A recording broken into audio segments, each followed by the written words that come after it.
Hello one and all, welcome back to ArcheAge Inspiration. I am back in Rookborn Basin. I decided being a pirate was no longer fun, so I have returned. Today's rolls are 1, 2, and 8. So let's see what we get here. Looks like Battle Rage, Defense, and Archery. That makes us into a Liberator. Alright.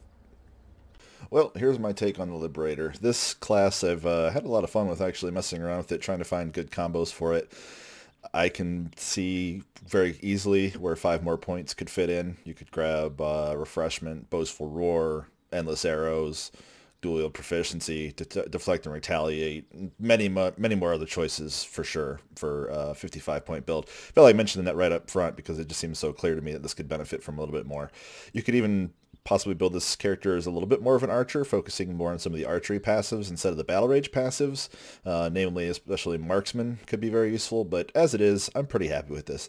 So just for a quick rundown, we have Shield Slam into Bull Rush for some crowd control. I actually, through the change that I've been experimenting with, I actually don't use this particular combo, but they do normally combo. Olo's Hammer is often not actually taken, but I think it actually fits in pretty well with this build. Because it does a large amount of physical damage, and of course does a stun. Also has some interesting synergy with Boneyard. I wasn't able to comprehensively test whether or not Boneyard and Olo's Hammer sort of cover the same area, but they're pretty similar, pretty close. And of course Invincibility, if you ever need it, always good to have. As far as crowd control immunity goes, we have Redoubt. We also have Intensity, which is largely taken just for the immunity to fear while it's active. Very handy. And of course, Bond Breaker and Terrifying Roar help mitigate or prevent some of the other crowd control that you might run into. Otherwise, we have a pretty standard package in Battle Rage. Triple Slash and Charge go very well together. So do Whirlwind Slash and Sunder Earth. Precision Strike for high damage as well as Tiger Strike for damage. And the utility that Battle Focus brings. Pretty well standard stuff. Puncture, Weapon Mastery, also really high value passives to take. We won't be dual wielding with this build, but you can always take the 8% critical rate from dual wield proficiency. Likewise, Deflect and Retaliate is very, very handy.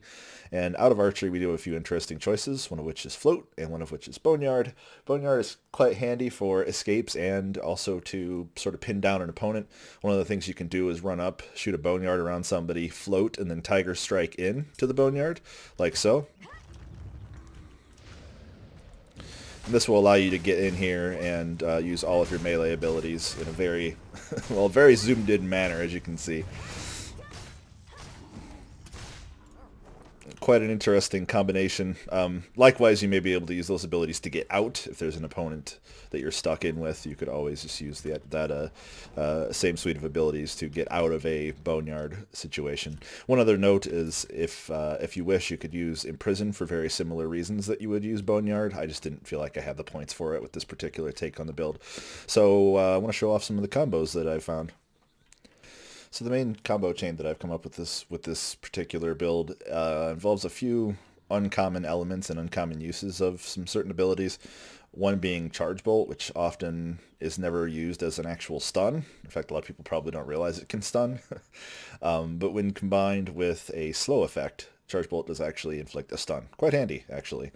In addition, although I don't actually use the Shield Slam into Bull Rush combo, Bull Rush's second effect, or rather, I guess its primary effect, the fact that it actually does use, or does inflict a silence, is essentially combined during this chain with a concussive arrow with shackles. So between a shackle and a silence, the enemy shouldn't really be able to do anything while both of those are active. They'll still be able to move, but they can't actually use any of their abilities. Otherwise, pretty standard combo stuff, charge into triple slash, and so on. Just note that a lot of these are a lot of the abilities here are triggered off of slows. So Sunder Earth is really good for its slow, as is Charge Bolt, and then Whirlwind Slash, of course, makes use of slows.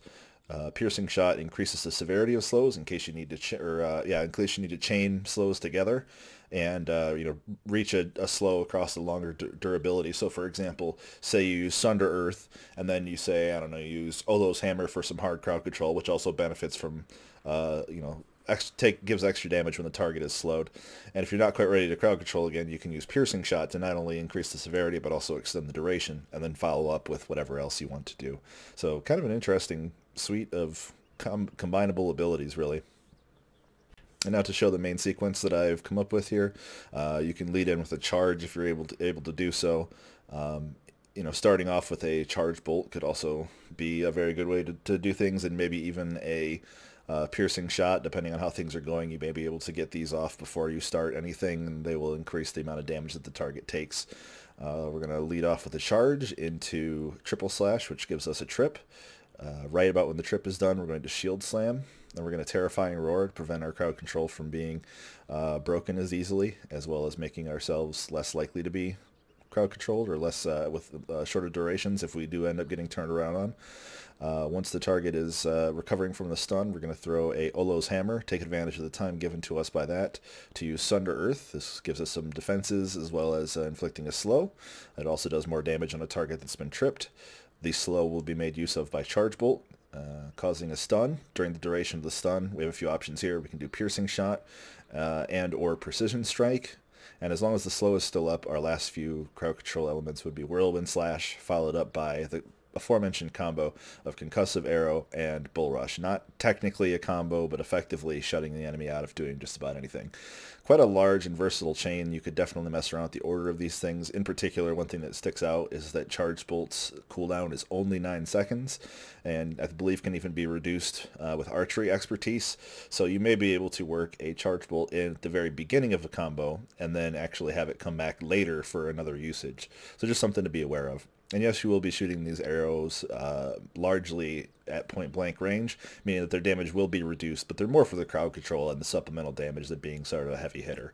So here we go.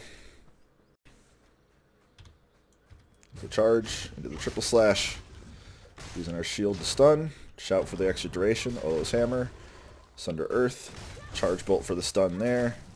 I'm going to get a few damage abilities off, and then we're going to trip them, and then right after the trip's about over, I'm going to use Concussive Arrow and Shield Slam for a silence and shackle.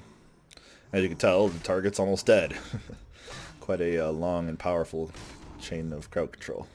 So that's all I really had to say about the Liberator. One other quick note is that you may be able to use this as some sort of a PvE tanking build, focusing more on defense, a little bit on battle rage, and then taking some utility things like Boneyard, possibly even evasion for some extra dodge in melee. Just one of those crazy ideas that might work. Otherwise, when this build gets 5 more points, like I mentioned earlier, I think this will be much better, but right now, still pretty fun, still pretty interesting. So that's about it for the Liberator. Thanks for watching, thanks for liking the video, and I'll see you next time.